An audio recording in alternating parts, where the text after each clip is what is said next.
Assalamualaikum warahmatullahi wabarakatuh.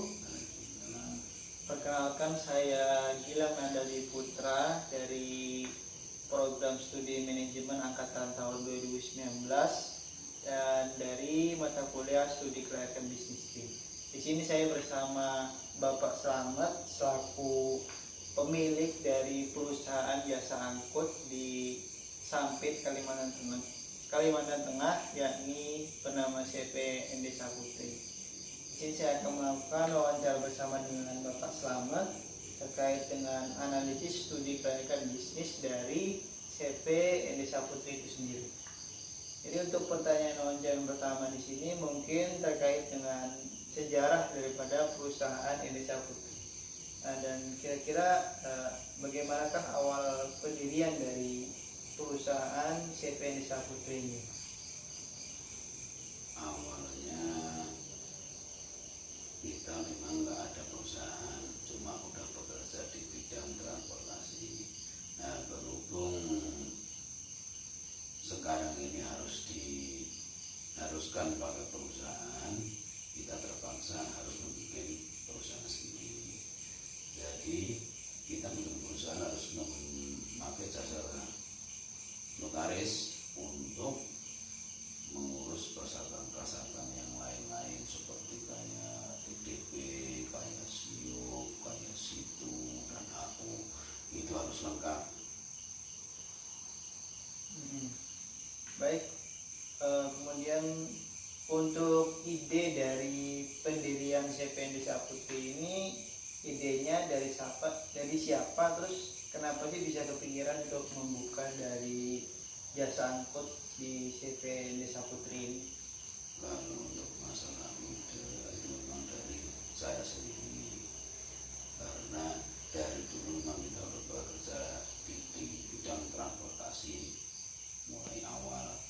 Jadi pas dilihatnya Kalimantan belum ada ekspedisi ataupun ekspedisi masih sedikit, jadi kita punya kepikiran untuk membuka usaha transportasi yang di bidang transport kayak muatan pupuk, kayak muatan sembako, kayak alat berat dan yang lain-lain.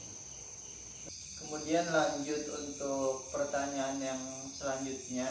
Di sini saya ingin bertanya untuk awal berdirinya dari CP Endesa Putri ini memiliki beberapa armada gitu, seperti misalkan kendaraan transportasinya, truknya ada berapa, kemudian mobil-mobilnya ada berapa begitu.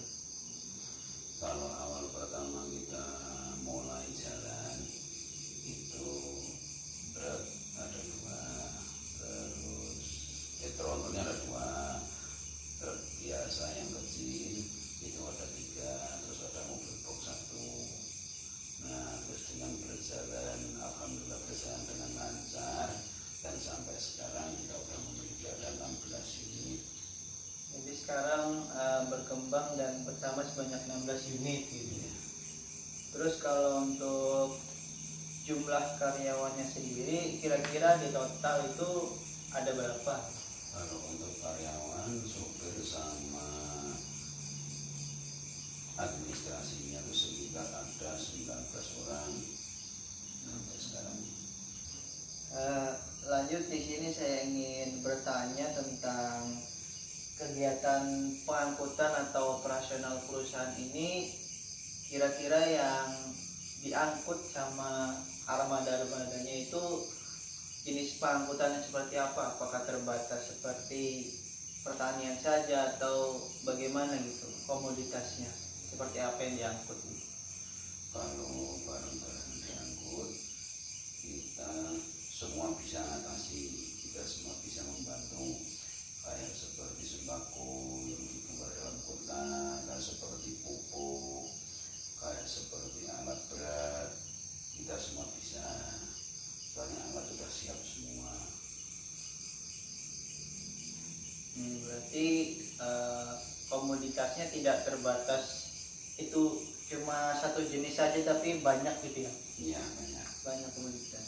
Terus kalau untuk pesaingnya di sekitar lokasi itu ada banyak atau sedikit gitu? Kalau untuk pesaing awal-awalnya memang cuma sedikit, tapi untuk sekarang udah mulai banyak orang buka ekspedisi. Jadi untuk masalah kendala itu kita yang penting utamakan untuk pelayanan. Asal pelayanan kita bagus, guru kita juga siap, terus cara kerja juga bagus, barang tidak rusak, kita pasti masih ada hasilnya. Customer tidak akan kabur. Berarti kalau untuk pesaing tidak ada masalah, yang penting dari segi pelayanannya ditingkatkan gitu kualitasnya gitu. Setelah ini kalau untuk misalkan untuk sistem pengkoordinasian sendiri dari operasional atau pelaksanaan pekerjaan itu dari segi manajemennya, apakah memang Bapak sendiri yang mengatur semuanya atau dibantu atau bagaimana itu? Nah, kalau untuk informasi dari customer itu memang langsung ke kita, anggap aja kita sambil nyales lah. Terus untuk kalau udah win itu tinggal kita koordinasikan ke anak-anak untuk mengerjakan selanjutnya. Dari semua tetap kita yang handle utamanya. Kemudian kalau untuk masalah pemilihan ataupun penerimaan dari karyawan atau staf-staf itu apakah memang sebelumnya dilakukan seleksi atau berdasarkan ada kriterianya, ada pengalamannya gitu supaya bisa diterima gitu? Kalau untuk bagian admin kita paling pakai anak-anak yang habis lulus sekolah SMA lah yang kita selesai ke admin. Kalau untuk bagian yang di lapangan sebaiknya kita ambil orang yang udah biasa kerja di lapangan seperti bekas kayak supir, itu kan lebih enak, kita nggak belajari terlalu banyak di lapangan. Kalau berbicara mengenai target pasar dari CV Endesa Putri sendiri, perusahaan jasa angkut CV Endesa Putri ini lebih menyasar ke target pasar yang seperti apa itu, Pak? Apakah perusahaan-perusahaan perkebunan atau alat-alat berat atau bagaimana? Lebih ke Kalau target kita nggak bisa pastikan, yang penting kita jalani aja, mana yang ada hasilnya itu yang dipilih. Nah seperti kayak angkutan seperti yang terbaik yang ke kebun, misalnya kayak angkutan pupuk, terus angkutan sembako, itu lebih jauh dan lebih ada hasilnya. Sebenarnya yang paling bagus itu untuk angkutan sembako. Itu kalau untuk sembako itu memang seumur hidup nggak ada habisnya untuk sembako. berarti lebih ke arah sembako, terus mencari yang rutenya ibaratnya yang jauh-jauh gitu. Nah, rutenya kalau yang bagus memang yang berjauh. Kalau yang dekat-dekat ini memang nggak ada hasilnya, cuma bisa rutin tiap hari bisa kerja. Kalau dari pendirian CV Endesa Putri ini kan pasti ada pengaruh ataupun dampak sosial gitu Pak, dari misalkan aspek sosialnya dari masyarakat sekitar ataupun dari perusahaan-perusahaan saingan. Itu kira-kira dari pendirian CV Endesa Putri ini dampak dari aspek sosialnya itu seperti apa? Nah, kalau kita untuk mendirikan perusahaan ini, jadi kita bisa menciptakan lapangan kerjaan lebih banyak, kayak yang di masyarakat, kayak untuk teman-teman. Jadi kan bisa semua bisa kerja sama. Terus untuk yang lain kayak kita kerja sama sama perusahaan yang lain, kayak yang di luar Jawa, kayak yang di lingkungan di situ, kita bisa lebih bagus untuk terjalin hubungan. Jadi misalnya kita ada kekurangan muatan, kita bisa minta. Terus kalau